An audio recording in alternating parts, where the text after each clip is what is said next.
At what point is it fair to say that a movie is not so much a piece of art, but rather a piece of propaganda?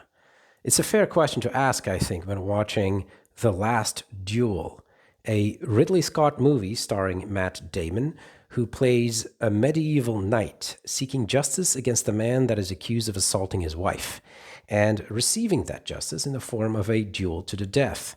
The movie is based on real events, and when I say real events, I don't mean that the assault actually took place. That's impossible to ascertain 600 years after the fact. What I do mean is that the characters did exist, the accusation was indeed made, and the duel actually took place. So, what's the movie about? Well, we have Jean de Carouge, a knight, played by Matt Damon. We'll refer to him as Jean. And Jean is married to Marguerite, played by Jodie Comer. The third protagonist is Jacques Legris, played by Adam Driver. Jean and Jacques are close friends and generally have each other's backs. At some point, however, tension between the two friends begins to build because Jacques is moving up in the world and Jean isn't. Not only that, but some of the land and privileges that Jacques accumulates are at the direct expense of Jean. These represent considerable financial losses, but also downgrades in his social position and reputation. All of this is bad enough, but it gets dramatically worse when Jacques assaults Jean's wife, Marguerite. Jean is understandably furious and takes the case to court. When this fails, Jean turns his hopes to an ancient law that provides for the possibility of a duel to the death, which would settle the matter legally.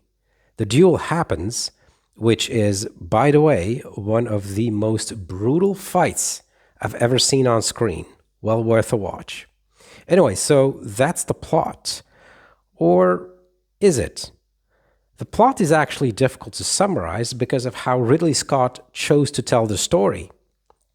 All the events leading up to the duel are told and retold 3 times, each time from the perspective of a different protagonist, Jean, Jacques, and Marguerite. And what do you know, the accounts don't exactly line up. For example, we start with Jean's perspective, and there is a battle scene in the very beginning where Jean saves the life of Jacques. When that scene is retold from Jacques' perspective, we learn that Jacques believes that the opposite happened. Jacques saved the life of Jean. When a story is told that way, it is impossible for the audience to know what really happened, in part because people lie, including to themselves, and in part because people remember things differently. There's a lot of different moments like that throughout the movie, so much so that the purpose of this narrative device seems to be to instill into the audience a feeling of ambiguity and doubt as to what actually happened. This narrative style is called the Rashomon style of storytelling, after the Japanese classic Rashomon, that tells the story of a murder trial where the witnesses show up with radically different accounts of what happened, and the viewer is left with more questions than answers. Aha, you'll say. So the movie is going to use this Rashomon device to inject a certain level of ambiguity in the retelling of the assault scene as well, in order to make the audience experience doubt as to what actually happened. Well, no. The movie doesn't do that. There are, to be sure, some slight differences in how Marguerite and Jacques retell the assault, but in both cases, the encounter is clearly assault. Clearly assault. So, what is then the point, I ask you, of using a narrative structure that prioritizes subjective truth and perspective, and then for the central event of the movie, regrounds the movie in objective reality and take away all doubt? What is the point? Well, the point seems to be that where sexual assault accusations are concerned, there is no doubt. You can doubt everything else. And indeed, the movie does cast doubt on everything else, but not on the reality of the assault. The assault actually happened. We know it happened because both accounts line up on that issue. I can't escape the feeling that the movie is trying to make a more general point on these types of accusations. You can take anything with a grain of salt, it seems to be saying, but not a woman's claim that she was assaulted. That needs to be viewed as a truth. This point of accept the woman's perspective as the truth is even made quite explicitly at some point. Everyone's perspective is introduced with a title card on the screen, and each title card says, "The truth according to," and then you get the name of the character. For example, Matt Damon's perspective is introduced with the title card, "The truth according to Jean Carouge." In Marguerite's case, however, her title card says, "The truth according to Marguerite de Carouge," and then the words "according to Marguerite de Carouge" disappear, and what remains on the screen are the words "the truth." We are told explicitly by the movie that Marguerite's perspective is the truth. Look, if you want to make a movie about a woman who gets assaulted and then the husband obtains justice through a duel to the death, that's fine. That's a perfectly valid story.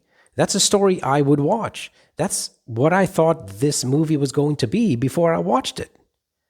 And that's what ultimately this movie actually was. But then why? Why introduce a narrative device that is designed to create a sense of unknowability and then give up on that narrative device halfway in and essentially continue with traditional storytelling where the audience is supposed to accept at face value what's on the screen? Why, I ask you? Is it incompetent storytelling?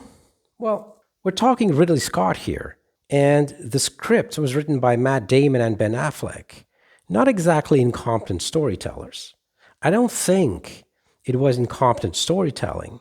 I think the makers of the movie wanted to make a point, and the point was made. And the point was, believe women when they say they've been sexually assaulted.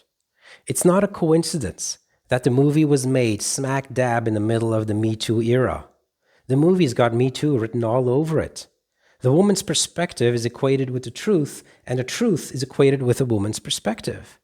The world is dominated by men who are either predators or run cover for predators. Either way, you can't trust them, and they're all liars.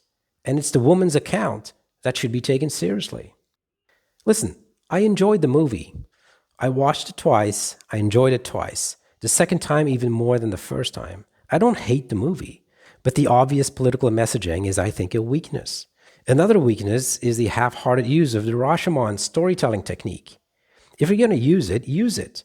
But of course, using that device all the way through would have meant casting doubt on Marguerite's accusation. And that, ladies and gentlemen, would have been blasphemy. The Last Duel is a feminist movie. There's no doubt about it. I think its ambition was to play its part in mainstreaming the Me Too narrative of believe all women. Believe women when they say they've been assaulted. Don't doubt what they say. So to answer my own question, is this propaganda? Well, at best, this movie is somewhat pointless and will disappear in history as a movie that is decent but not great. But at worst, it is manipulative political messaging, aka propaganda. Thank you for watching.